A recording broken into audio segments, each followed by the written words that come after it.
Hello and Assalamu alaikum dear students. Welcome to another part of the English literature series. इससे पहले आपने 3 videos देखी that they were about the romantic age. आज हम start कर रहे हैं the Victorian age. Last lecture में आप ये कह रहे थे कि ये बड़ा टू द पॉइंट है, so you wanted me to be in depth. तो आज काफ़ी लेक्चर हमारा लंबा होने वाला है क्योंकि हम एक एक डिटेल जो है वो इसका चेक करेंगे. So if you are on Facebook, please visit the YouTube channel and I would love to see all of you there. So let's get started. आज का जो हमारा है that is the Victorian age. Victorian age का आप time period check करें, that is from 1837 till 1901. 1837 till 1901. अब ये एज स्टार्ट कब और कैसे हुआ? ये आपका 1837 में हुआ है. When Queen Victoria, ये नाम आपने याद रखना है, was just 18 years old. ये 1837 में स्टार्ट हुआ जब आपकी जो क्वीन विक्टोरिया थी वो सिर्फ 18 साल की हुई. और जो क्वीन साहिबा हैं ये सबसे लंबे अरसे के लिए इन्होंने रूल किया है इंग्लैंड पर. जब आप 18 साल की हुई तो आपको जो थी ये गद्दी जो है ये संभालने के लिए मिली. और हर reign lasted for 64 years. 64 साल तक आपने हुकूमत की इंग्लैंड पर. और ये 64 साल आपके कब ख़त्म होते हैं? जब आपकी डेथ हो जाती है. लाइक फ्रॉम 1837 जब आप 18 साल आपकी एज है टिल 1901, और 1901 में आपकी डेथ हो जाती है. इन्हीं के नाम से इस एज को नाम दिया गया है Victorian age. So long period of peace and prosperity. Peace and prosperity. और इसके साथ एक तीसरी चीज़ भी मैंने ऐड की हुई जो हम थोड़ा सा नीचे जाके पढ़ेंगे. बड़ा अच्छा पीरियड था अभी, बल्कि पीस एंड प्रॉस्पेरिटी से आप इसको ज़हन में रखेंगे. एंजाइटी भी है, एंजाइटी ये अभी नीचे जाके मैं एक्सप्लेन करूँगा. तो time of great change and development. बड़ी अच्छी अच्छी चीज़ें जो हैं वो इस एज में हुई हैं. किसकी एज में? क्वीन विक्टोरिया की एज. हालांकि शी इज़ अ वुमन. अब क्या क्या हुई है वो हम डिटेल से एक एक करके सीखेंगे. अब आप देखिए मैंने इतना सारा कुछ लिखा हुआ है इसलिए ताकि आप सिर्फ यही नोट करें अपने पेजेस पे. एक्स्ट्रा यहाँ वहाँ की चीज़ें आपको लिखने की ज़रूरत नहीं होगी. जब आप ये लिखेंगे इससे आपका क्या होगा, आपका वो सीन जो है पूरे एज का वो क्लियर होता जाएगा. So why and when did it begin? Did not begin because a new queen took the throne. It began because Britain was entering a new phase of national life. ये as सिर्फ तब start नहीं हुई कि queen साहिबा के बैठ गई और विक्टोरियन एज स्टार्ट हो गया. नहीं, इसमें क्या ये जो ब्रिटेन है, अव्वल तो आप ब्रिटेन की स्पेलिंग से कि अक्सर बच्चों को मैंने देखा है they write it as BRITIN, Britain. That is Britain, right? तो TAIN आप लिखेंगे. वो एक नए फेज में इंटर हो रहा था आफ्टर नेशनल लाइफ. अब इतनी प्यारी चीज़ें इस एज में आप देखेंगे. अब इसमें क्या था, industrial revolution had already transformed life. Industrial revolution को हमने देखा था पिछली एज में वो स्टार्ट हो चुका था. तो अब वहाँ स्टार्ट हुआ था, यहाँ पे लाइफ ट्रांसफॉर्म करने लगा था. ज़िंदगी जो है वो चेंज होने लगी थी. किसकी वजह से? इंडस्ट्रियल रेवोल्यूशन की वजह से. Britain was becoming the world's leading imperial power. ये मेन पॉइंट्स मैं बता रहा हूँ. जो आपका ब्रिटेन है वो दुनिया का मेन लीडिंग इंपीरियल पावर बन रहा था. इंपीरियल पावर क्या है?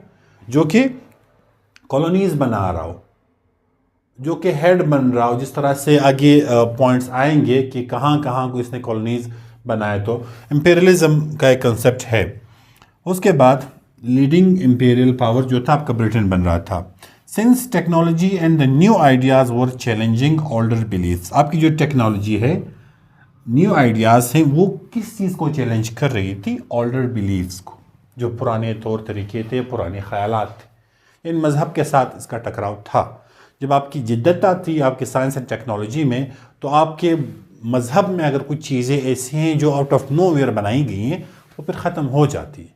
क्योंकि फिर लोग क्या करते हैं? लोग सवाल करते हैं. And when they ask questions then there is a problem.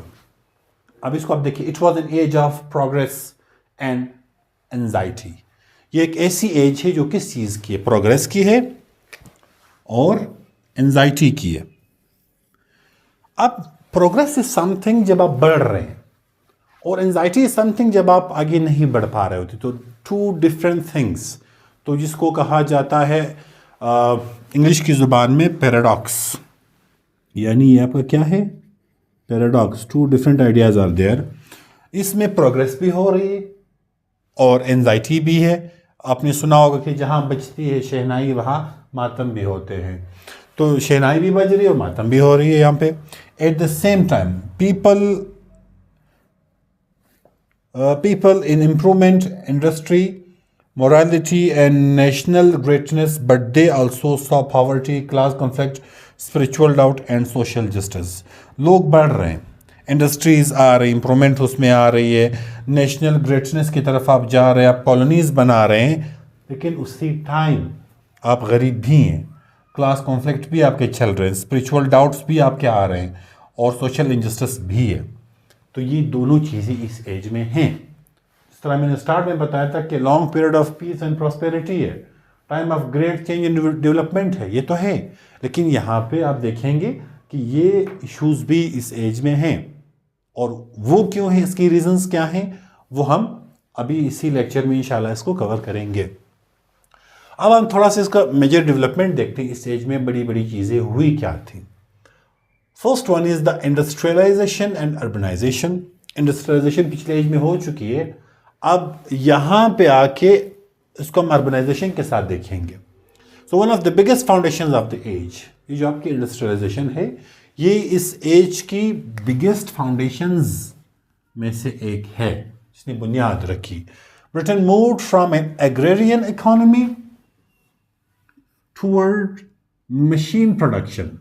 जो आपका ब्रिटेन था वो एक एग्रेरियन कॉलोनी थी, इकोनॉमी थी। एग्रेरियन इकोनॉमी किस तरह से, जिस तरह से माशाल्लाह से पाकिस्तान की, कि वो क्या करता है, एग्रीकल्चर के थ्रू अपनी इकोनॉमी को जो है वो बूस्ट कर रहा होता है।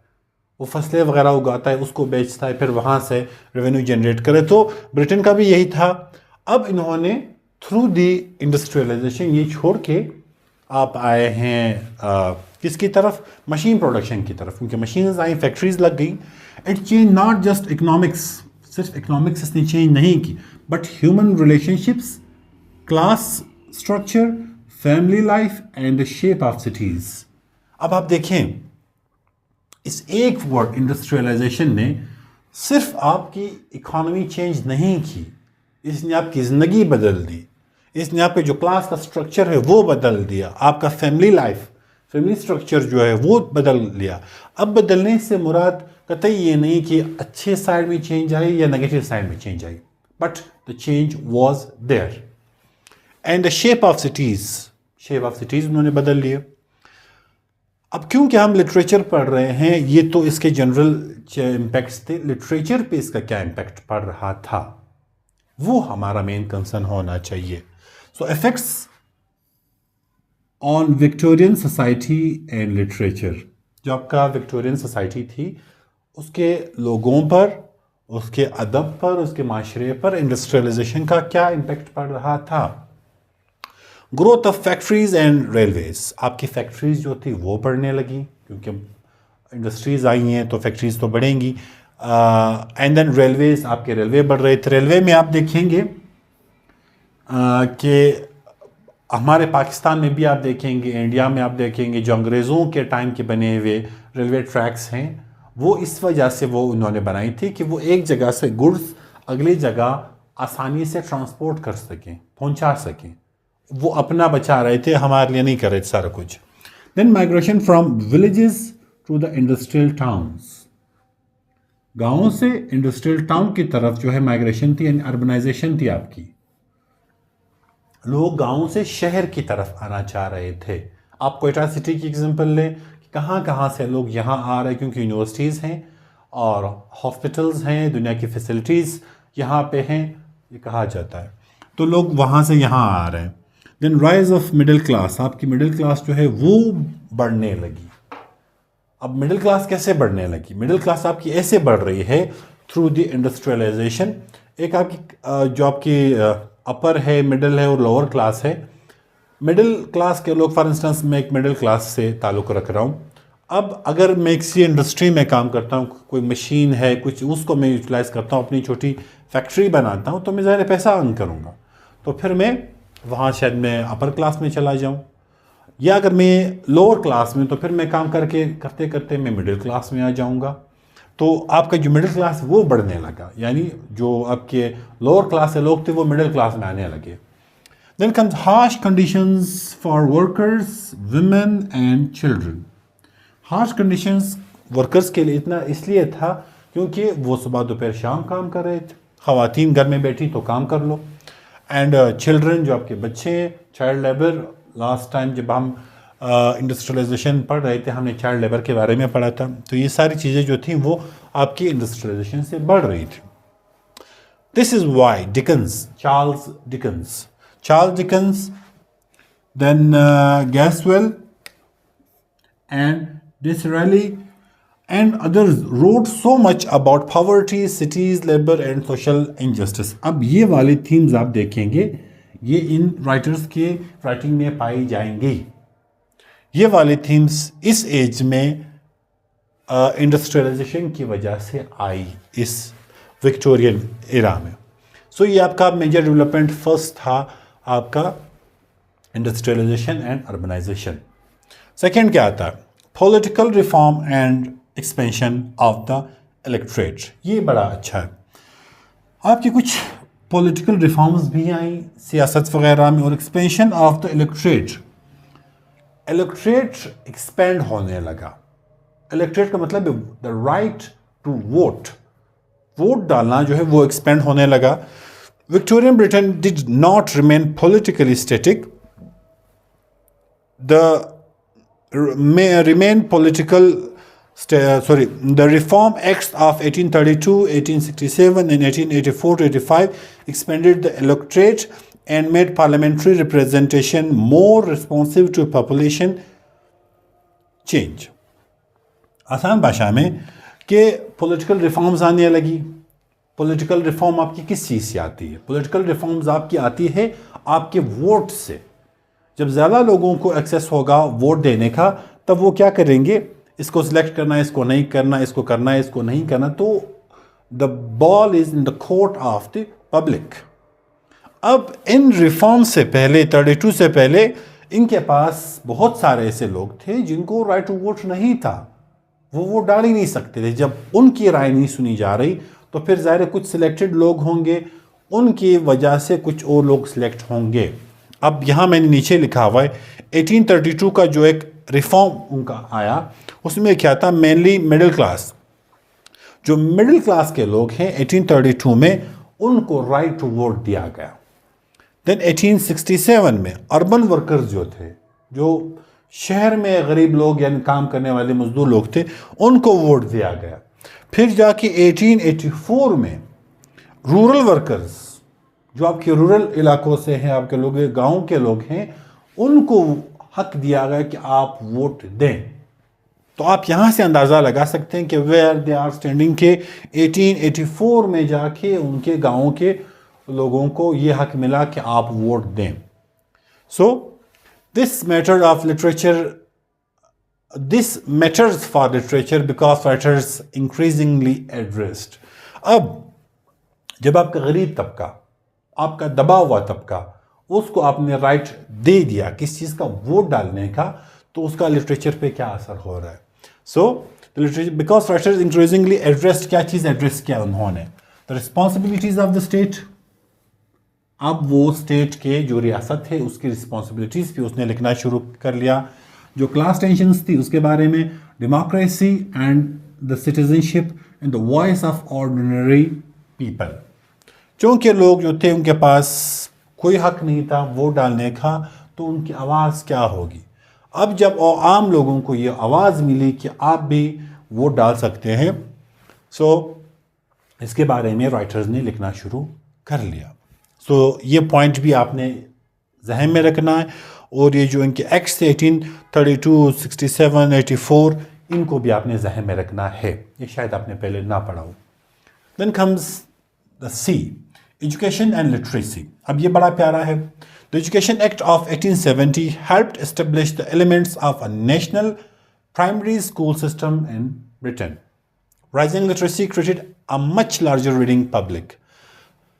अब आप देखिए एजुकेशन और लिटरेसी पे, इससे पहले ये एक्ट पास हुआ है 1870 में। इससे पहले हुआ क्या है कि स्कूल्स वगैरह जो थी वो उस तरह से अवेलेबल नहीं थी पब्लिक के लिए। फिर एक एक्ट पास हुआ कि भाई हमने क्या ओपन करना है, प्राइमरी स्कूल सिस्टम ये इंट्रोड्यूस कराना है।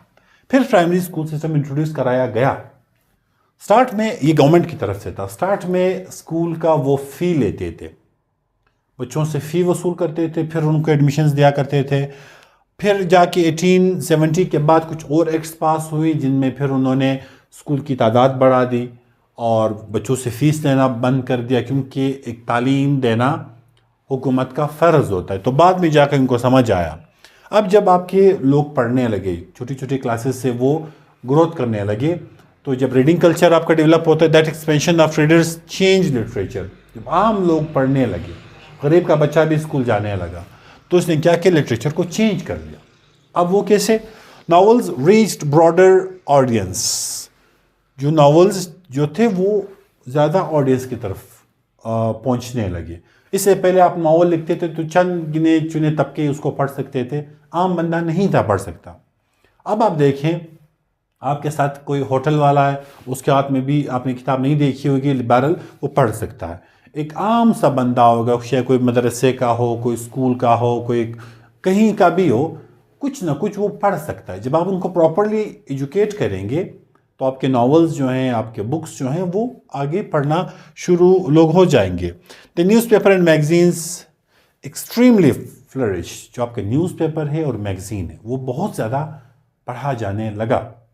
आई रिमेंबर जब मैं छोटा था, एक उर्दू डाइजेस्ट था, कभी कभी आ जाता तो वो बल मैं पढ़ लेता था उस टाइम, क्योंकि मुझे पढ़ना आ रहा था। Then serialised fiction became important. उसी उर्दू डाइजेस्ट में फिक्शन होता था, तो उसमें क्या होता था, पार्ट 1 आज के डेट में आया, फिर अगले हफ्ते को पार्ट 2, पार्ट 3, जिस तरह से मेरी वीडियोस कभी कभी आपके पास आती हैं। सो इस सीरियलाइज्ड फिक्शन जो था ये बड़ा अहम साबित हुआ और ये लोग उसको पढ़ना शुरू हो गए। किस चीज़ की वजह से, जो उन्होंने एक्ट पास किया 1870 में आम लोगों को तालीम देने का। Then comes the, empire and global expansion. अब एम्पायर एंड ग्लोबल एक्सपेंशन में क्या आता है आपके पास, the age of British empire at its height. जो आपका ब्रिटिश एम्पायर है वो पीक पर था, यानी वो बढ़ ही रहा था और अपनी पीक पे पहुंच चुका था। Control vast territories and saw itself as a civilising world power. बहुत बड़ी दुनिया पे जो आपका ब्रिटिश एम्पायर था, इनकी हुकूमत थी।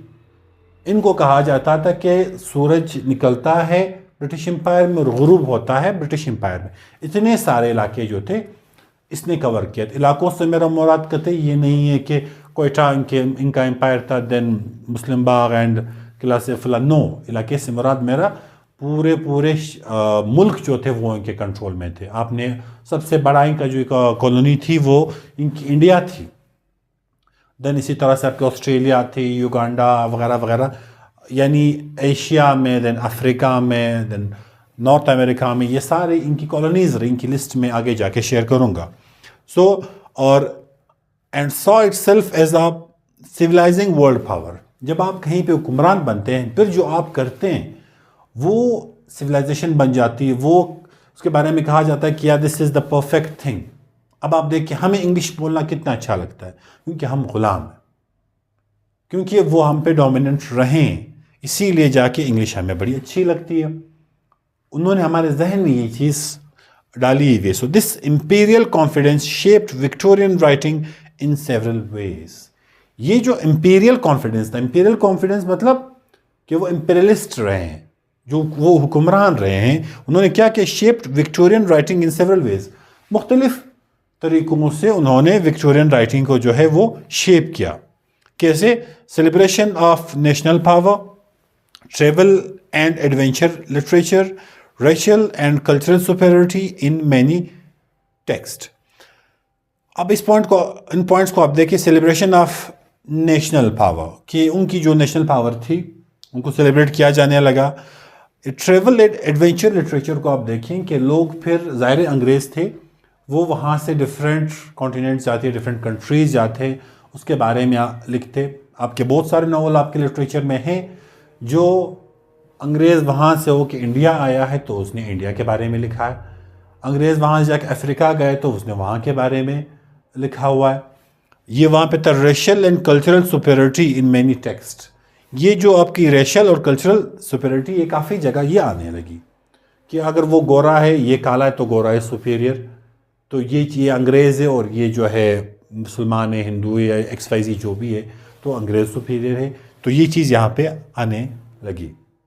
सो here I would stop it here and would continue it from the part 2 of it. So आज अभी के लिए इतना ही। I'll see you in the part 2 of this series. Thank you.